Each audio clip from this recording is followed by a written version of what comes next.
ನವದೆಹಲಿಯಲ್ಲಿ CWMA high voltage meeting ಶುರುವಾಗಿದೆ. ಕಾವೇರಿಯನ್ನ ತಮಿಳುನಾಡಿಗೆ ಹರಿಸಬೇಕೋ ಬೇಡವೋ ಆ ಬಗ್ಗೆ ಇನ್ನೇನು ಕೆಲವೇ ಹೊತ್ತಿನಲ್ಲಿ ನಿರ್ಣಯ ಆಗುತ್ತೆ. 4 ಟಿಎಂಸಿ ನೀರನ್ನ ಹರಿಬಿಡುವಂತೆ ಸಿಡಬ್ಲ್ಯೂಆರ್ಸಿ ಕೊಟ್ಟಂತಹ ಆದೇಶವನ್ನೇ ಎತ್ತಿ ಹಿಡಿಯುತ್ತಾ ಪ್ರಾಧಿಕಾರ ಅಥವಾ ಕರ್ನಾಟಕದ ಪರವಾಗಿ ನಿರ್ಧಾರ ಬರುತ್ತಾ? ವಾದ ಪ್ರತಿವಾದ ನಡೀತಾ ಇದೆ. ಭಾಗಿಯಾಗಿದ್ದಾರೆ ಕರ್ನಾಟಕದ ಅಧಿಕಾರಿಗಳು, ತಮಿಳುನಾಡು ಅಧಿಕಾರಿಗಳು ಕೂಡ ವಿಡಿಯೋ ಕಾನ್ಫರೆನ್ಸ್ನಲ್ಲಿ ಭಾಗಿಯಾಗಿದ್ದಾರೆ. ಅಲ್ಲಿ ವಿವರಣೆಯನ್ನು ಕೊಡ್ತಿದ್ದಾರೆ ರಾಜ್ಯದ ಅಧಿಕಾರಿಗಳು. ಕಾವೇರಿ ಜಲಾನಯನ ಪ್ರದೇಶದ ವಾಸ್ತವ ಸ್ಥಿತಿ ಏನು, ಹೇಗಿದೆ ಪರಿಸ್ಥಿತಿ, ಮಳೆ ಇಲ್ಲದೆ ಬರದ ಛಾಯೆ ಆವರಿಸಿ ನೀರೆಲ್ಲ ಖಾಲಿಯಾಗಿ ಜಲಾಶಯಗಳು ಖಾಲಿಯಾಗಿದೆ. ಇಂಥ ಸಂದರ್ಭದಲ್ಲಿ ಬೆಳೆ ಬೆಳೆಯೋದಕ್ಕೆ ಪಕ್ಕದ ರಾಜ್ಯಕ್ಕೆ ನೀರು ಬಿಡಿ ಅಂತ ಹೇಳಿದ್ರೆ ಹೇಗೆ ಸಾಧ್ಯ ಎನ್ನುವ ಸಮರ್ಥ ವಾದ ಮಂಡನೆಗೆ ಅಧಿಕಾರಿಗಳು ಮುಂದಾಗಿದ್ದಾರೆ.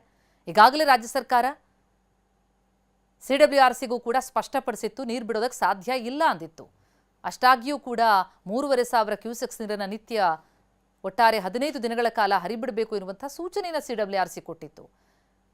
ಅದನ್ನು ಪ್ರಶ್ನಿಸಿ ಸಿಡಬ್ಲ್ಯೂಎಂಎಗೆ ಮೇಲ್ಮನವಿಯನ್ನು ಸಲ್ಲಿಸಿದಂತಹ ಸರ್ಕಾರ ಈಗ ಅಲ್ಲಿ ತನ್ನ ವಾದವನ್ನು ಮಂಡಿಸೋದಕ್ಕೆ ಮುಂದಾಗಿದೆ. ಆದರೆ ಇವತ್ತಿನ ಸಭೆಯ ಬಳಿಕ ಏನು ಸೂಚನೆ ಬರುತ್ತೆ? ವ್ಯತಿರಿಕ್ತವಾಗಿ ಬಂದರೆ ಈಗಾಗಲೇ ಪ್ರತಿಭಟನೆ ಕಾವು ಜೋರಾಗಿದೆ ರಾಜ್ಯದಲ್ಲಿ. ಕಾವೇರಿ ನೀರು ಬಿಡೋ ಹಾಗಿಲ್ಲ, ಪಕ್ಕದ ರಾಜ್ಯಕ್ಕೆ ನಮಗೆ ಇಲ್ಲಿ ಅಗತ್ಯಕ್ಕೆ ಬೇಕಾದಷ್ಟು ಇಲ್ಲ ಎನ್ನುವಂಥ ಆಕ್ರೋಶ ವ್ಯಕ್ತ ಆಗ್ತಾ ಇದೆ. ಪ್ರತಿಭಟನೆ ಇನ್ನಷ್ಟು ತಾರಕಕ್ಕೇರುವಂತಹ ಸಾಧ್ಯತೆ. ಜೊತೆಗೆ ಬಿಡಿ ಅಂತಂದ್ರೂ ನೀರು ಬೇಕಲ್ಲ. ರಾಜ್ಯ ರಾಜಧಾನಿ ಬೆಂಗಳೂರಿನಲ್ಲಿ ಕೋಟ್ಯಂತರ ಜನರ ಪಾಲಿಗೆ ಕಾವೇರಿ ನೀರೇ ಗತಿ. ಬೆಂಗಳೂರು ಅಷ್ಟೇ ಅಲ್ಲ, ಮಂಡ್ಯ, ಮೈಸೂರು, ಹಾಸನಕ್ಕೂ ಕೂಡ ಕಾವೇರಿ ನೀರು ಕುಡಿಯೋ ನೀರು. ಸಭೆಯಲ್ಲಿ ಕರ್ನಾಟಕವನ್ನ ಪ್ರತಿನಿಧಿಸಿದ್ದಾರೆ ಗೌರವ್ ಗುಪ್ತಾ. ಹೆಚ್ಚುವರಿ ಮುಖ್ಯ ಕಾರ್ಯದರ್ಶಿ ಗೌರವ್ ಗುಪ್ತಾ ಪ್ರತಿನಿಧಿಸಿದ್ದು, ಹಿರಿಯ ಅಧಿಕಾರಿಯನ್ನ ನಿಯೋಜಿಸುವ ಮೂಲಕ ಪ್ರಬಲ ವಾದ ಮಂಡಿಸ್ತಾ ಇದೆ ಕರ್ನಾಟಕ. ಕಾವೇರಿ ನೀರು ನಿರ್ವಹಣಾ ಪ್ರಾಧಿಕಾರದ ಮುಂದೆ ಕರ್ನಾಟಕದ ವಾದ ಶುರುವಾಗಿದೆ. ಸಿಡಬ್ಲ್ಯೂಆರ್ಸಿ ಕೊಟ್ಟಂತಹ ಶಿಫಾರಸ್ಸೇನಿದೆ, 3,500 ಕ್ಯೂಸೆಕ್ಸ್ ನೀರು ಬಿಡಬೇಕು ಅದನ್ನ ಪಾಲಿಸೋದಕ್ಕೆ ಕರ್ನಾಟಕಕ್ಕೆ ಸಾಧ್ಯವೇ ಆಗಲ್ಲ. ಮಳೆಯ ಕೊರತೆ ಇದೆ, ಕಾವೇರಿ ಕೊಳ್ಳದ ಜಲಾಶಯಗಳಲ್ಲಿ ಸಮರ್ಪಕ ನೀರಿಲ್ಲ. ಇದನ್ನ ತಿಳಿಸ್ತಾ ಇದೆ ಅಧಿಕಾರಿ ವರ್ಗ. ಕರ್ನಾಟಕದ ಅಧಿಕಾರಿಗಳು ಭಾಗಿಯಾಗಿ ತಮ್ಮ ವಾದವನ್ನು ಮಂಡಿಸ್ತಾ ಇದ್ದಾರೆ. ಹೆಚ್ಚುವರಿ ಮುಖ್ಯ ಕಾರ್ಯದರ್ಶಿ ಗೌರವ್ ಗುಪ್ತಾ ಪ್ರಬಲ ವಾದವನ್ನು ಮಂಡಿಸ್ತಾ ಇದ್ದಾರೆ ಪ್ರಾಧಿಕಾರದ ಎದುರು. ಈಗಾಗಲೇ ವಿಪಕ್ಷಗಳು ಕಿಡಿಕಾರಿದ್ವು, ಸಿಡಬ್ಲ್ಯೂಆರ್ಸಿ ಎದುರುಗಡೆ ಸರಿಯಾಗಿ ಸಮರ್ಥವಾಗಿ ನಮ್ಮ ವಸ್ತುಸ್ಥಿತಿ ಏನಿದೆ ಅಂತ ತಿಳಿಸಿಲ್ಲ ಸರ್ಕಾರ, ಹಾಗಾಗಿ ನೀರು ಬಿಡುವಂಥ ಪರಿಸ್ಥಿತಿ ಬಂದಿದೆ ಅಂತ. ಆದರೆ ಸಿಡಬ್ಲ್ಯೂಆರ್ಸಿ ಏನೇ ಆದೇಶ ಕೊಟ್ಟಿದ್ರು ಕೂಡ ಆ ಶಿಫಾರಸನ್ನು ಪಾಲಿಸೋದಕ್ಕೆ ಸಾಧ್ಯ ಇಲ್ಲ ಅಂತ ಹೇಳಿ ಸ್ಪಷ್ಟವಾಗಿ ಹೇಳಿದಂತಹ ಸರ್ಕಾರ ಈಗ ಪ್ರಾಧಿಕಾರದ ಎದುರು ಅದೇ ವಾದವನ್ನು ಮಂಡಿಸೋದಕ್ಕೆ ಮುಂದಾಗಿದೆ. ಜೊತೆಗೆ ಪ್ರಮುಖವಾಗಿ ವಾಸ್ತವ ಸ್ಥಿತಿ ಏನು ಅನ್ನೋದನ್ನು ತಿಳಿಸೋ ಪ್ರಯತ್ನಕ್ಕೆ ಮುಂದಾಗಿದ್ದಾರೆ ಅಧಿಕಾರಿಗಳು. ಶಿಫಾರಸು ಏನು ಕೊಟ್ಟಿದೆ ಸಿಡಬ್ಲ್ಯೂಆರ್ಸಿ, ಅದನ್ನು ಪಾಲಿಸೋದಕ್ಕೆ ಸಾಧ್ಯನೇ ಇಲ್ಲ ಅಂತ ನವದೆಹಲಿ ನಡೀತಾ ಇರುವಂತಹ ಸಿಡಬ್ಲ್ಯೂಎಂಎ ಹೈ ವೋಲ್ಟೇಜ್ ಮೀಟಿಂಗ್ನಲ್ಲಿ ರಾಜ್ಯದ ಅಧಿಕಾರಿಗಳು ವಾದ ಮಾಡ್ತಿದ್ದಾರೆ. ಕಾವೇರಿ ಕೊಳದ ಡ್ಯಾಂಗಳಲ್ಲಿ ಸಮರ್ಪಕ ನೀರಿಲ್ಲ, ಹಾಗಾಗಿ ಸಿಡಬ್ಲ್ಯೂಆರ್ಸಿ ಕೊಟ್ಟಂತಹ ಶಿಫಾರಸನ್ನ ಪಾಲಿಸೋದಕ್ಕೆ ಸಾಧ್ಯ ಆಗಲ್ಲ. ಬಿಳಿಗುಂಡ್ಲುವಿನಿಂದ ಹರಿಯುತ್ತೆ ತಮಿಳುನಾಡಿಗೆ ನೀರು, ಆದರೆ ಅಲ್ಲಿಂದ 3,500 ಕ್ಯೂಸೆಕ್ಸ್ ನೀರನ್ನ ತಮಿಳುನಾಡಿಗೆ ಹರಿಬಿಡಬೇಕು ಅಂತಂದ್ರೆ ಕಾವೇರಿ ಜಲಾಶಯದ ಭಾಗದಿಂದ ನಾವು ಗಮನಿಸೋದಾದ್ರೆ 6,000 ಕ್ಯೂಸೆಕ್ಸ್ಗೂ ಅಧಿಕ ನೀರನ್ನ ಅಲ್ಲಿಂದ ಹರಿಬಿಡಬೇಕಾಗತ್ತೆ. ಆ ಫೋರ್ಸ್ನಲ್ಲಿ ಹೋದ್ರೆ ನಂತರ ಅದು 3,500 ಕ್ಯೂಸೆಕ್ಸ್ ನೀರು ಹೋಗೋದು. ಅಂದ್ರೆ 6,000ಕ್ಕೂ ಅಧಿಕ ನೀರನ್ನ ಬಿಡಬೇಕು ಅಂತಂದ್ರೆ ಅಂತಹ ಪರಿಸ್ಥಿತಿಯಲ್ಲಿ ಇಲ್ಲ ಕರ್ನಾಟಕ. ಕಾವೇರಿ ಜಲಾನಯನದ ಪರಿಸ್ಥಿತಿ, ಜಲಾಶಯ ಖಾಲಿಯಾಗಿರುವಂತಹ ಚಿತ್ರಣ, ಇದೆಲ್ಲವೂ ಕೂಡ ಸದ್ಯದ ಪರಿಸ್ಥಿತಿಯನ್ನ ಹೇಳ್ತಾ ಇದೆ. ಇನ್ನು ಈ ವರ್ಷ ಬಿಳಿಗುಂಡ್ಲು ಬಳಿ ಹೇಗಿದೆ ಹರಿವು ಅಂತ ನೋಡ್ತಾ ಹೋದ್ರೆ ನಿತ್ಯ 178 ಕ್ಯೂಸೆಕ್ಸ್ ಹರಿವು ಮಾತ್ರ ಇರೋದು. ಜೂನ್ ಜುಲೈನಲ್ಲಿ 3.55 ಟಿಎಂಸಿ ನೀರು ಹರಿದಿದೆ. ಕಳೆದ ವರ್ಷ ಈ ಸಮಯದಲ್ಲಿ 30,748 ಕ್ಯೂಸೆಕ್ಸ್ ಇದೆ. ಕಳೆದ ವರ್ಷ ಈ ಸಮಯದಲ್ಲಿ 116.92 ಟಿಎಂಸಿ ನೀರು ಹರಿದಿತ್ತು. ಸದ್ಯ ಕಾವೇರಿ ಜಲಾಶಯದಲ್ಲಿ 36.69 ಟಿಎಂಸಿ ನೀರಿನ ಸಂಗ್ರಹ ಇದೆ. ಅದರಲ್ಲಿ ಈಗ ತಮಿಳುನಾಡಿಗೆ ಹರಿಬಿಡಬೇಕು ಅಂತಂದ್ರೆ 4 ಟಿಎಂಸಿ ನೀರು ಹರಿಬಿಟ್ಟಂಗಾಗತ್ತೆ. ಅಷ್ಟು ಬಿಡುವಂತಹ ಪರಿಸ್ಥಿತಿಯಲ್ಲಿ ರಾಜ್ಯ ಇಲ್ಲ. ಹಾಗಾಗಿಯೇ ಆ ಪರಿಸ್ಥಿತಿಯನ್ನ ಪ್ರಾಧಿಕಾರದ ಎದುರು ಪ್ರಬಲವಾಗಿ ವಾದವನ್ನು ಮಂಡಿಸುತ್ತಾ ಇದ್ದಾರೆ ರಾಜ್ಯದ ಅಧಿಕಾರಿಗಳು. ಆ ವಾದಕ್ಕೆ ಮಣಿದು ಕರ್ನಾಟಕದ ಪರವಾಗಿ ನಿರ್ಧಾರ ಬರುತ್ತಾ ಅಥವಾ ವ್ಯತಿರಿಕ್ತವಾಗಿ ಬಂದರೆ ನಮ್ಮ ಬಳಿ ಇರುವಂತಹ ಅವಕಾಶಗಳೇನು? ನಮ್ಮ ಪರವಾಗಿ ಬಂದರೆ ತಮಿಳುನಾಡು ಸುಪ್ರೀಂ ಕೋರ್ಟ್ಗೂ ಆಗುವಂಥ ಚಾನ್ಸಸ್ ಇರುತ್ತೆ, ನಮಗೆ ವ್ಯತಿರಿಕ್ತವಾಗಿ ಬಂದರೆ ನಾವು ಕೂಡ ಸುಪ್ರೀಂ ಕೋರ್ಟ್ ಮೆಟ್ಟಿಲು ಹತ್ತುವಂತಹ ಚಾನ್ಸಸ್ ಇರುತ್ತೆ. ಆದರೆ ಸದ್ಯಕ್ಕಂತೂ ಇರೋ ಪರಿಸ್ಥಿತಿ ಏನು? ಬಿಡುವಂತಹ ಪರಿಸ್ಥಿತಿಯಲ್ಲಿ ರಾಜ್ಯ ಇಲ್ಲ. ಕಳೆದ ವರ್ಷ 116.92 TMC ಇತ್ತು, ಆದರೆ ಸದ್ಯ 36.69 ಮಾತ್ರ ಇರೋದು. ಕಳೆದ ವರ್ಷ ಈ ಸಮಯದಲ್ಲಿ ನಾವು ನೋಡ್ತಾ ಹೋದರೆ ಬಿಳಿಗುಂಡ್ಲು ಬಳಿ 30,748 ಕ್ಯೂಸೆಕ್ಸ್ ಇತ್ತು. ಈಗ ನಿತ್ಯ 178 ಕ್ಯೂಸೆಕ್ಸ್ ಹರಿವಿದೆ. ಅಲ್ಲಿಂದ ಬಿಳಿಗುಂಡ್ಲುವಿನಿಂದ ತಮಿಳುನಾಡಿಗೆ 3,500 ಕ್ಯೂಸೆಕ್ಸ್ ನೀರನ್ನು ಹರಿಬಿಡಬೇಕು ಅಂತಂದ್ರೆ ಅಂತಹ ಪರಿಸ್ಥಿತಿಯಲ್ಲಿ ರಾಜ್ಯ ಇಲ್ಲ. ಹಾಗಿರುವಾಗ 4 TMC ಒಟ್ಟಾರೆ ಕಾವೇರಿ ನೀರನ್ನು ಪಕ್ಕದ ರಾಜ್ಯಕ್ಕೆ ಹರಿಬಿಡಬೇಕು ಅನ್ನುವಂಥ ಆದೇಶ ಕೊಟ್ಟರೆ ಅದು ನಿಜಕ್ಕೂ ಮಾರಣ ಶಾಸನ ಆಗತ್ತೆ. ಕುಡಿಯೋ ನೀರಿಗೆ ಇಲ್ಲಿ ತತ್ವಾರ ಆಗುವಂಥ ಪರಿಸ್ಥಿತಿ ಇರುವಾಗ ಸಮರ್ಪಕವಾಗಿ ಮಳೆಯೇ ಆಗಿಲ್ಲ, ಜಲಾಶಯಗಳು ತುಂಬಿಲ್ಲ, ಬರ ಹೆಚ್ಚಾಗಿ 3.5 TMC ನೀರು ಮಾತ್ರ ಹರಿದಿದೆ. ಜಲಾಶಯಗಳಲ್ಲಿ ನೀರಿನ ಕೊರತೆ ಎಷ್ಟಿದೆ ಅದನ್ನು ಪರಿಗಣಿಸಬೇಕು. ರಾಜ್ಯದಲ್ಲಿನ ಬರದ ತೀವ್ರತೆಯನ್ನ ಪ್ರಾಧಿಕಾರ ಪರಿಗಣಿಸಬೇಕು ಅಂತ ವಾದ ಮಾಡ್ತಿದ್ದಾರೆ. ಪ್ರತಿನಿತ್ಯ 3,500 ಕ್ಯೂಸೆಕ್ಸ್ ನೀರು ಬಿಡಿ ಅಂತಿದ್ದಾರೆ. ಬಿಳಿಗುಂಡುವಿನಲ್ಲಿ 3,500 ಕ್ಯೂಸೆಕ್ಸ್ ಹರಿವು ದಾಖಲಿಸಬೇಕು ಅಂತಂದ್ರೆ ಜಲಾಶಯಗಳಿಂದ ದುಪ್ಪಟ್ಟು ನೀರನ್ನು ಹರಿಸಬೇಕು. ಬರ ಹೆಚ್ಚಾಗಿ ಬರೀ 3.5 TMC ನೀರು ಮಾತ್ರ ಹರಿದಿದೆ. ಹಾಗಾಗಿ ನೀರಿನ ಕೊರತೆ ಜಲಾಶಯಗಳಲ್ಲಿ ಎಷ್ಟಿದೆ ಅದನ್ನು ಪರಿಗಣಿಸಬೇಕಾಗತ್ತೆ. ಜೊತೆಗೆ ರಾಜ್ಯದ ಸ್ಥಿತಿ, ರಾಜ್ಯದಲ್ಲಿ ಬರದ ಪರಿಸ್ಥಿತಿ, ಇಂಥ ಸಂದರ್ಭದಲ್ಲಿ 3,500 ಕ್ಯೂಸೆಕ್ಸ್ ನೀರನ್ನ ಬಿಡೋದಕ್ಕೆ ಆಗಲ್ಲ ಎನ್ನುವ ವಾದವನ್ನ ರಾಜ್ಯದ ಅಧಿಕಾರಿಗಳು ಪ್ರಾಧಿಕಾರದ ಎದುರು ಮಂಡಿಸ್ತಾ ಇದ್ದಾರೆ. ತಮಿಳುನಾಡು ಅಧಿಕಾರಿಗಳು ವಿಡಿಯೋ ಕಾನ್ಫರೆನ್ಸ್ನಲ್ಲಿ ಭಾಗಿಯಾಗಿದ್ದಾರೆ. ಭಾರಿ ಆಕ್ರೋಶ ಬೇರೆ ರಾಜ್ಯದಲ್ಲಿ ವ್ಯಕ್ತ ಆಗ್ತಾ ಇದೆ. ವಿಜಯ್ ನಟನೆಯ ಚಿತ್ರ ಪ್ರದರ್ಶನಕ್ಕೂ ಕೂಡ ತಡೆಯನ್ನು ಒಡ್ಡಿದ್ದಾರೆ ಪ್ರತಿಭಟನಾಕಾರರು. ವ್ಯತಿರಿಕ್ತವಾದಂತಹ ಆದೇಶ ಬಂದರೆ ಇನ್ನಷ್ಟು ಪ್ರಬಲ ಹೋರಾಟ ಮಾಡ್ತೀವಿ, ರಾಜ್ಯ ಬಂದ್ ಮಾಡ್ತೀವಿ ಎನ್ನುವಂಥ ಎಚ್ಚರಿಕೆ ಕೂಡ ನೀಡಿದ್ದಾರೆ. ಜೊತೆಗೆ ಅದಕ್ಕಿಂತ ಹೆಚ್ಚಾಗಿ ಬಿಡಬೇಕು ಅಂದರೆ ನೀರು ಬೇಕಲ್ಲ, ನೀರಿಲ್ಲ. ಇರೋ ನೀರನ್ನು, ಕುಡಿಯೋ ನೀರನ್ನು ಕೂಡ ಬಿಟ್ಕೊಂಡ್ರೆ ರಾಜಧಾನಿಯ ಜನ ಸೇರಿದಂತೆ ನಗರ ಪ್ರದೇಶದ ಜನರಿಗೆ ಕುಡಿಯೋ ನೀರಿನ ವ್ಯವಸ್ಥೆ ಮಾಡೋದು ಹೇಗೆ? ಸದ್ಯಕ್ಕೆ ಅಂಕಿ ಸಂಖ್ಯೆಗಳ ಲೆಕ್ಕಾಚಾರ ನೋಡಿದ್ರೂ ಕೂಡ ಭಯವಾಗತ್ತೆ. ಬಿಳಿಗುಂಡ್ಲು ಬಳಿ ನಿತ್ಯ 178 ಕ್ಯೂಸೆಕ್ಸ್ ಹರಿವಿರೋದಷ್ಟೇ. ಜೂನ್ ಜುಲೈನಲ್ಲಿ 3.55 TMC ನೀರು ಹರಿದಿದೆ. ಸದ್ಯದ ಪರಿಸ್ಥಿತಿಯಲ್ಲಿ ನೀರು ಬಿಡೋದಕ್ಕೆ ಸಾಧ್ಯ ಇಲ್ಲ ಅಂತ ವಾದ ಮಾಡ್ತಾ ಇದ್ದಾರೆ. 30,748 ಕ್ಯೂಸೆಕ್ಸ್ ಇತ್ತು ಕಳೆದ ವರ್ಷ ಈ ಸಮಯದಲ್ಲಿ. ಆದರೆ ಈ ಬಾರಿ ಪರಿಸ್ಥಿತಿ ಹಾಗಿಲ್ಲ.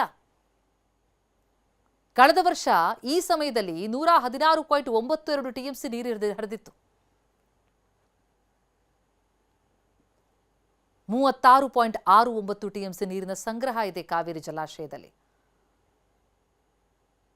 ಅದನ್ನೇ ಕಾಪಾಡಿಕೊಂಡು ಕುಡಿಯೋ ನೀರಿಗೆ ವ್ಯವಸ್ಥೆ ಮಾಡಬೇಕಾಗಿದೆ. ಆದರೆ ರೈತರಿಗೆ ಬೆಳೆ ಬೆಳೆಯೋದಕ್ಕೆ ನೀರು ಹರಿಸಿ ಅಂತ ಕೇಳಿದ್ರೆ ಅದು ಸಾಧ್ಯ ಇಲ್ಲ ಎನ್ನುವಂತಹ ವಾದವನ್ನು ರಾಜ್ಯದ ಅಧಿಕಾರಿ ವರ್ಗ ಪ್ರಾಧಿಕಾರದ ಎದುರು ಮಂಡಿಸ್ತಾ ಇರುವಂಥದ್ದು. ಆ ವಾದಕ್ಕೆ ಮನ್ನಣೆ ಸಿಗುತ್ತಾ? ಪ್ರಾಧಿಕಾರ ಅದನ್ನು ಪರಿಗಣಿಸುತ್ತಾ? ಬರದ ಪರಿಸ್ಥಿತಿ ಇದೆ, ಅದರಲ್ಲೂ 3,500 ಕ್ಯೂಸೆಕ್ಸ್ ನೀರನ್ನು ಹರಿಬಿಡಬೇಕು ಅಂತಂದರೆ ಜಲಾಶಯದಿಂದ ಅದಕ್ಕಿಂತ ದುಪ್ಪಟ್ಟು ನೀರು ಹರಿಬೇಕಾಗತ್ತೆ. ಎಸ್, ನಮ್ಮ ಪ್ರತಿನಿಧಿ ಹರೀಶ್ ಈ ಬಗ್ಗೆ ಇನ್ನಷ್ಟು ಡೀಟೇಲ್ಸ್ ಕೊಡ್ತಾ ಹೋಗ್ತಾರೆ. ಲೈವ್ನಲ್ಲಿ ಜಾಯ್ನ್ ಆಗ್ತಾ ಇದ್ದಾರೆ. ಹರೀಶ್, ನಿಜಕ್ಕೂ ಬಹಳ ಸಂದಿಗ್ಧವಾದಂತಹ ಪರಿಸ್ಥಿತಿ ರಾಜ್ಯದ ಪಾಲಿಗೆ. ನೀರು ಬಿಡಿ ಅಂತಂದ್ರೆ ನೀರು ಇರಬೇಕಲ್ಲ, ಬರದ ಛಾಯೆ ಆವರಿಸಿದೆ. ಹಾಗಾಗಿ ಪ್ರಬಲವಾದಂತಹ ವಾದ ಮಂಡನೆ ಮಾಡಲೇಬೇಕಾಗಿದೆ. ಈಗಾಗಲೇ ಶುರುವಾಗಿರುವಂಥದ್ದು ಮೀಟಿಂಗ್. ಒಂದೊಮ್ಮೆ ವ್ಯತಿರಿಕ್ತವಾಗಿ ಬಂದರೆ ನಮ್ಮ ಬಳಿ ಇರುವಂತಹ ಅವಕಾಶಗಳು ಏನು ಅಂತ? ಹೌದು ಪ್ರತಿಮಾ, ಈಗಾಗಲೇ CWMA ಸಭೆ ಆರಂಭ ಆಗಿದೆ. SK ಹಲ್ದರ್ ಅವರ ನೇತೃತ್ವದಲ್ಲಿ ಈ ಒಂದು ಸಭೆ ಆರಂಭ ಆಗಿರುವಂತಹದ್ದು. ಅವರು ಕೇಂದ್ರದ ಜಲ ಆಯೋಗದ ಅಧ್ಯಕ್ಷರು ಕೂಡ ಅವರೇ ಆಗಿರೋದ್ರಿಂದ ವಾಸ್ತವ ಪರಿಸ್ಥಿತಿಯನ್ನು ಅವರಿಗೆ ವಿವರಿಸೋದಕ್ಕೆ ರಾಜ್ಯದ ಅಧಿಕಾರಿಗಳು ಈಗ ವಾದವನ್ನ ಮಾಡ್ತಾ ಇದ್ದಾರೆ. ಬಹುಮುಖ್ಯವಾಗಿ ಸರ್ಕಾರದ ಹೆಚ್ಚುವರಿ ಮುಖ್ಯ ಕಾರ್ಯದರ್ಶಿ ಆಗಿರ್ತಕ್ಕಂತಹ ಗೌರವ್ ಗುಪ್ತಾ ಅವರೇ ಈ ಒಂದು ಕರ್ನಾಟಕ ಪ್ರತಿನಿಧಿಸ್ತಾ ಇರುವಂತದ್ದು ಸಭೆಯಲ್ಲಿ ಅವರೇ ವಾದವನ್ನ ಮಾಡ್ತಾ ಇದ್ದಾರೆ. ಕರ್ನಾಟಕದ ಕಾವೇರಿ ಕೊಳ್ಳದ ಜಲಾಶಯಗಳ ವಸ್ತು ಸ್ಥಿತಿಯನ್ನು ಅವರು ವಿವರಿಸ್ತಾ ಇರುವಂತದ್ದು, ಜಲಾಶಯಗಳು ಎಷ್ಟಿದೆ, ಎಷ್ಟು ಪ್ರಮಾಣದಲ್ಲಿ ಮಳೆ ಆಗ್ತಿದೆ ಅನ್ನುವಂಥದ್ದನ್ನ ಹೇಳ್ತಾ ಇದ್ದಾರೆ. ಬಹುಮುಖ್ಯವಾಗಿ ಈ ವರ್ಷ ಮಳೆ ಕೈಕೊಟ್ಟಿರೋದ್ರಿಂದ ಮಾನ್ಸೂನ್ ಸರಿಯಾದ ಪ್ರಮಾಣದಲ್ಲಿ ಆಗದೆ ಇರೋದ್ರಿಂದ ಇಡೀ ಕಾವೇರಿ ಕೊಳ್ಳದಲ್ಲಿ ಸಂಕಷ್ಟ ಎದುರಾಗಿರುವಂತಹದ್ದು. ಸಂಕಷ್ಟದ ಪರಿಸ್ಥಿತಿಯನ್ನ ಬರೀ ನಾವು ಮಾತ್ರ ಅನುಭವಿಸಿದ್ರೆ ಅಲ್ಲ, ಅದು ಕೂಡ ತಮಿಳುನಾಡಿಗೂ ಕೂಡ ಅದರ ಶೇರ್ ಹೋಗಬೇಕು. ಅಂದ್ರೆ ಸಂಕಷ್ಟದ ವರ್ಷವನ್ನ ಅವರು ಕೂಡ ಅನುಭವಿಸಬೇಕು, ಅವರಿಗೂ ಕೂಡ ಈ ಪ್ರಮಾಣದಲ್ಲಿ ನೀರನ್ನ ಬಿಡ್ಲಿಕ್ಕೆ ಸಾಧ್ಯ ಇಲ್ಲ. CWRC ಕೊಟ್ಟಿರ್ತಕ್ಕಂಥ 3500 ಕ್ಯೂಸೆಕ್ಸ್ ಪ್ರತಿದಿನ ಮುಂದಿನ 15 ದಿವಸಗಳಿಗೆ ಹರಿಸಬೇಕು ಎನ್ನುವಂಥ ಆದೇಶ ಏನು ಕೊಟ್ಟಿದೆ, ಅದನ್ನು ಹರಿಸಲಿಕ್ಕೆ ಸಾಧ್ಯವೇ ಇಲ್ಲ ಅನ್ನುವಂಥದ್ದನ್ನು ಕರ್ನಾಟಕ ವಾದವನ್ನ ಮಾಡ್ತಾ ಇದೆ. ಈಗ 3500 ಕ್ಯೂಸೆಕ್ಸ್ ಅನ್ನ ನೀರನ್ನ ಬಿಳಿಗುಂಡ್ಲುವಿನಲ್ಲಿ ಅದು ದಾಖಲಾಗಬೇಕು ಪ್ರತಿನಿತ್ಯ ಅಂತಂದ್ರೆ, ಅಂದ್ರೆ ಕರ್ನಾಟಕ ಹಾಗೂ ತಮಿಳುನಾಡಿನ ಬಾರ್ಡರ್ ನಲ್ಲಿ ಇರ್ತಕ್ಕಂಥ ಬಿಳಿಗುಂಡ್ಲುವಿನಲ್ಲಿ ಪ್ರತಿನಿತ್ಯ 3500 ಕ್ಯೂಸೆಕ್ಸ್ ದಾಖಲಾಗಬೇಕು ಅಂದ್ರೆ KRS ಅಥವಾ ಕಬಿನಿಯಿಂದ 7000 ಕ್ಯೂಸೆಕ್ಸ್ ನೀರಷ್ಟು ಇಲ್ಲಿಂದ ಗೇಟ್ ಅನ್ನ ಓಪನ್ ಮಾಡಿ ಬಿಡಬೇಕಾಗತ್ತೆ. ಇಷ್ಟು ನೀರು ಬಿಡಬೇಕು ಅಂತಂದ್ರೆ ಜಲಾಶಯಗಳಲ್ಲಿ ಇರ್ತಕ್ಕಂಥ ಈಗಾಗಲೇ ಅಲ್ಪ ಸ್ವಲ್ಪ ಏನು ಸಂಗ್ರಹಣೆ ಆಗಿದೆ ಆ ನೀರು ಖಾಲಿ ಆಗುವಂತ ಸಾಧ್ಯತೆ ಇದೆ. ಅಂದ್ರೆ 3500 ಕ್ಯೂಸೆಕ್ಸ್ ಮುಂದಿನ 15 ದಿವಸಗಳಿಗೆ ಅಂದ್ರೆ ಸುಮಾರು 4.5 TMC ನೀರು ತಮಿಳುನಾಡಿಗೆ ಹರಿಸಬೇಕು. ತಮಿಳುನಾಡಿಗೆ 4.5 TMC ನೀರು ಹರಿಸಬೇಕು ಅಂತಂದ್ರೆ ಇಲ್ಲಿ 8 TMC ಅಷ್ಟು ನೀರನ್ನ ಡ್ಯಾಮ್ಗಳಿಂದ ಬಿಡಬೇಕಾಗತ್ತೆ. ಇದು ಕಷ್ಟ ಅನ್ನುವಂಥದ್ದನ್ನ ಮನವರಿಕೆ ಮಾಡುವಂತ ಕೆಲಸವನ್ನ ರಾಜ್ಯದ ಅಧಿಕಾರಿಗಳು ಮಾಡ್ತಾ ಇದ್ದಾರೆ. ಈಗ ಪ್ರತಿನಿತ್ಯ 178 ಕ್ಯೂಸೆಕ್ಸ್ ನೀರು ಹರಿತಾ ಇದೆ.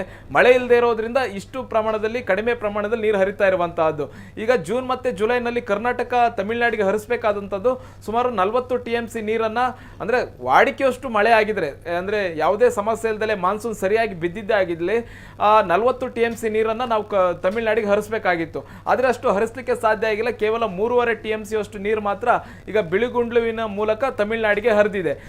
ಹೀಗಾಗಿ ಇಷ್ಟು ನೀರನ್ನ ಹರಿಸಲಿಕ್ಕೆ ಸಾಧ್ಯ ಇಲ್ಲ ಅನ್ನುವಂಥ ವಾದವನ್ನ ಕರ್ನಾಟಕ ಈಗ ಮಾಡ್ತಾ ಇರುವಂತಹದ್ದು.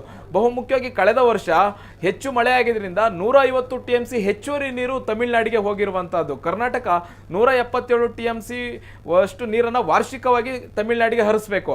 ಆದ್ರೆ ಅಷ್ಟಕ್ಕಿಂತ ಹೆಚ್ಚುವರಿ ಅಂದ್ರೆ 150 TMC ಹೆಚ್ಚುವರಿ ನೀರು ಹೋದ ವರ್ಷ ಹರಿದಿರುವಂತಹದ್ದು. ಹಾಗಾಗಿ ಕರ್ನಾಟಕ ಹೇಳ್ತಿದೆ ಈ ವರ್ಷ ಕರ್ನಾಟಕದಲ್ಲಿ ಸಂಕಷ್ಟ ಇದೆ, ಮಾನ್ಸೂನ್ ಪಶ್ಚಿಮ ಘಟ್ಟದಲ್ಲಿ ಮಾನ್ಸೂನ್ ಸರಿಯಾಗಿ ಬಿದ್ದಿಲ್ಲ, ಹೀಗಾಗಿ ನೀರನ್ನು ಹರಿಸಲಿಕ್ಕೆ ಸಾಧ್ಯ ಇಲ್ಲ, ಇದು ಕರ್ನಾಟಕಕ್ಕೆ ಮಾರಕ ಆಗುತ್ತೆ ಅನ್ನುವಂಥದ್ದನ್ನ ವಾದವನ್ನ ಮಾಡ್ತಾ ಇದ್ದಾರೆ. ಇನ್ನೊಂದು ಬಹುಮುಖ್ಯ ವಾದ ಏನು ಅಂತಂದ್ರೆ, ಕೃಷಿಗೆ ನಾವು ನೀರನ್ನ ಬಳಸ್ತಾ ಇಲ್ಲ ಅನ್ನುವಂತಹದ್ದು.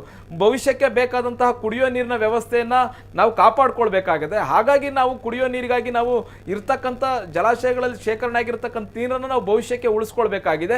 ಹೀಗಾಗಿ ಈ ವರ್ಷದ ಮಾನ್ಸೂನ್ ಸಂಪೂರ್ಣವಾಗಿ ಕೈಕೊಟ್ಟ ರೀತಿಯಲ್ಲಿ ಆಗಿರುವಂತಹದ್ದು. ಭವಿಷ್ಯದಲ್ಲಿ ಕರ್ನಾಟಕಕ್ಕೆ ಮಳೆ ಬರುವಂತ ಸಾಧ್ಯತೆ ತೀರಾ ಕಡಿಮೆ ಇದೆ. ಮತ್ತೆ ತಮಿಳುನಾಡಿಗೆ ಮುಂದೆಯೂ ಕೂಡ ಮಳೆ ಬರುವಂತಹ ಸಾಧ್ಯತೆ ಇದೆ. ಹಿಂಗಾರು ಮಾರುತಗಳು ಪ್ರಬಲವಾಗಿದ್ರೆ ತಮಿಳುನಾಡಿಗೆ ಸಾಕಷ್ಟು ಮಳೆ ಬರುತ್ತೆ. ಆಗ ತಮಿಳುನಾಡಿಗೆ ಕೃಷಿಗೆ ನೀರನ್ನ ಬಳಕೆ ಅವರು ಮಾಡ್ಕೊಳ್ಬಹುದು. ಆದ್ರೆ ಕರ್ನಾಟಕಕ್ಕೆ ಕೃಷಿಗೆ ನೀರನ್ನು ನಾವು ಬಳಸ್ತಾ ಇಲ್ಲ. ಮತ್ತೆ ಮುಖ್ಯಮಂತ್ರಿ DK ಶಿವಕುಮಾರ್ ಸ್ಪಷ್ಟವಾಗಿ ಹೇಳಿದ್ದಾರೆ, ಕೃಷಿಗೆ ಯಾವುದೇ ರೀತಿಯಾದಂಥ ನೀರನ್ನ ಬಳಸಲ್ಲ, ರೈತರ ವಿರೋಧ ಕಟ್ಕೊಂಡ್ರು ಪರವಾಗಿಲ್ಲ, ರೈತರಿಗೆ ನೇರವಾಗಿ ಹೇಳಿರುವಂತಹದ್ದು, ಡ್ಯಾಮ್ಗಳಲ್ಲಿ ಇರ್ತಕ್ಕಂಥ ನೀರನ್ನು ನಚ್ಕೊಂಡು ಯಾವುದೇ ಬೆಳೆಯನ್ನ ಬೆಳಿಬೇಡಿ, ಬೆಳೆಯನ್ನ ಬೆಳೆದು ಮತ್ತೆ ಸಂಕಷ್ಟಕ್ಕೆ ಸಿಲುಕಬೇಡಿ, ಹಣವನ್ನ ವೇಸ್ಟ್ ಮಾಡ್ಕೊಳ್ಬೇಡಿ ಅನ್ನುವಂಥದ್ದನ್ನ ಈಗಾಗಲೇ CM DK ಶಿವಕುಮಾರ್ ಅವ್ರಿಗೂ ಸ್ಪಷ್ಟವಾದ ಸೂಚನೆಯನ್ನ ರೈತರಿಗೆ ಕೊಟ್ಟಿದ್ದಾರೆ. ಮತ್ತೆ ಅದನ್ನ ಈಗ ವಾದವನ್ನು ಕೂಡ ಮಾಡ್ತಾ ಇರುವಂತದ್ದು ಈ CWMA ಸಭೆಯಲ್ಲಿ. ಅಂದ್ರೆ ನಮ್ಮ ರೈತರಿಗೆ ನಾವು ಹೇಳಿದೀವಿ ಕೃಷಿಗೆ ನಾವು ನೀರನ್ನ ನಿಮಗೆ ಬಿಡೋದಿಲ್ಲ ಅಂತ. ಈಗ ತಮಿಳುನಾಡು ಕೇಳ್ತಿರುವಂತದ್ದೇನು, ಕೃಷಿಗೆ ನೀರನ್ನ ಬಿಡಿ ಅನ್ನುವಂಥದ್ದನ್ನ ತಮಿಳುನಾಡು ಕೇಳ್ತಾ ಇದ್ದಾರೆ. ಈಗ ನಮ್ಮ ರೈತರಿಗೆ ನಾವು ನೀರು ಬಿಡದೇನೆ ತಮಿಳುನಾಡಿನ ರೈತರಿಗೆ ಕೃಷಿಗೆ ನೀರು ಬಿಡ್ಲಿಕ್ಕೆ ಹೇಗೆ ಸಾಧ್ಯ? ನಾವು ಕುಡಿಯೋ ನೀರಿಗಾಗಿ ಇಟ್ಕೊಂಡಿರ್ತಕ್ಕಂಥ ನೀರನ್ನ ತಮಿಳುನಾಡಿನವರು ಕೃಷಿಗೆ ಕೇಳ್ತಾ ಇದ್ದಾರೆ, ಇದನ್ನ ಬಿಡ್ಲಿಕ್ಕೆ ಸಾಧ್ಯವೇ ಇಲ್ಲ ಅನ್ನುವಂಥದ್ದನ್ನ ಕರ್ನಾಟಕದ ಅಧಿಕಾರಿಗಳೀಗ ವಾದವನ್ನ ಮಾಡ್ತಾ ಇರುವಂತದ್ದು. ಅಂತಿಮವಾಗಿ CWMA ಅಧ್ಯಕ್ಷ ಅವರು ನಿರ್ಧಾರವನ್ನ ಮಾಡಬೇಕಾಗುತ್ತೆ. ಕರ್ನಾಟಕದ ವಾದವನ್ನ ಪುರಸ್ಕರಿಸ್ತಾರಾ ಅಥವಾ ತಮಿಳುನಾಡಿನ ವಾದವನ್ನ ಪುರಸ್ಕರಿಸ್ತಾರಾ ಅನ್ನುವಂಥದ್ದು ಬಹಳಷ್ಟು ಕುತೂಹಲವನ್ನ ಕೆರಳಿಸಿರುವಂತಹದ್ದು.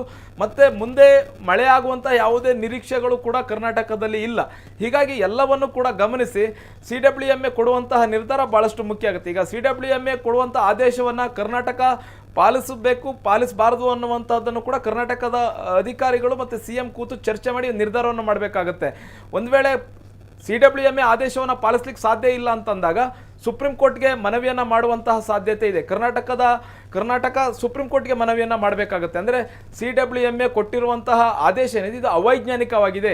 ನೀರೇ ಇಲ್ಲದೆ ಇದ್ರು ನೀರು ಬಿಡಿ ಅನ್ನುವಂತಹ ಆದೇಶವನ್ನು ನಮಗೆ ಕೊಟ್ಟಿರೋದ್ರಿಂದ ನಮಗೆ ನೀರು ಬಿಡ್ಲಿಕ್ಕೆ ಸಾಧ್ಯ ಇಲ್ಲ ಅಂತ ಕರ್ನಾಟಕ ಕೂಡ ಸುಪ್ರೀಂ ಕೋರ್ಟ್ನ ಮೊರೆ ಹೋಗುವಂತ ಸಾಧ್ಯತೆ ಇದೆ. ಒಂದ್ ವೇಳೆ CWMA ಕೊಟ್ಟ ಆದೇಶವನ್ನು ಕರ್ನಾಟಕ ಪಾಲಿಸ್ತಲೇ ಇದ್ರೆ ಆಗ ತಮಿಳುನಾಡು ಸುಪ್ರೀಂ ಕೋರ್ಟ್ಗೆ ಮೊರೆ ಹೋಗುವಂತ ಸಾಧ್ಯತೆ ಇದೆ. CWMA ಆದೇಶವನ್ನ ಕರ್ನಾಟಕ ಪಾಲಿಸಿಲ್ಲ ಅಂತ ತಮಿಳುನಾಡಿಗೂ ಕೂಡ ಸುಪ್ರೀಂ ಕೋರ್ಟ್ ಮೊರೆ ಹೋಗುವಂತ ಸಾಧ್ಯತೆ ಇದೆ. ಹೀಗಾಗಿ ಅಂತಿಮವಾಗಿ ಇವತ್ತು CWMA ಕೊಡುವಂತ ಆದೇಶ ಈಗ 3500 ಕ್ಯೂಸೆಕ್ಸ್ ಪ್ರತಿದಿನ ಹರಿಸಬೇಕು ಅಂತ CWRC ಕೊಟ್ಟಿರುವಂತ ಆದೇಶ, ಇದರಲ್ಲಿ ಏನಾದ್ರು ಮಾರ್ಪಾಡು ಮಾಡುತ್ತಾ ಅನ್ನುವಂತಹದ್ದು ಬಹಳಷ್ಟು ಕುತೂಹಲ. ಈಗ ಒಂದಷ್ಟು ಮಾರ್ಪಾಡು ಮಾಡಿದ್ರೆ ಕಡಿಮೆ ಮಾಡಿದ್ದೆ ಆದಲ್ಲಿ ಕರ್ನಾಟಕಕ್ಕೂ ಕೂಡ ರಿಲೀಫ್ ಸಿಕ್ಕಂಗಾಗುತ್ತೆ. ಅಂದ್ರೆ 3500 ಕ್ಯೂಸೆಕ್ಸ್ ಇರೋದನ್ನ 2000 ಅಥವಾ 1500 ಕ್ಯೂಸೆಕ್ಸ್ ಅನ್ನ ಹರಿಸಿ ಅಂತಂದ್ರೆ ಅದು ಹರೀಶ್ ಹಾಗೆ ಸಂಪರ್ಕದಲ್ಲಿರಿ, ಇನ್ನಷ್ಟು ಡೀಟೇಲ್ಸ್ ಅನ್ನ ನಿಮ್ಮಿಂದ ಪಡ್ಕೊಳ್ತಾ ಹೋಗ್ತೀನಿ.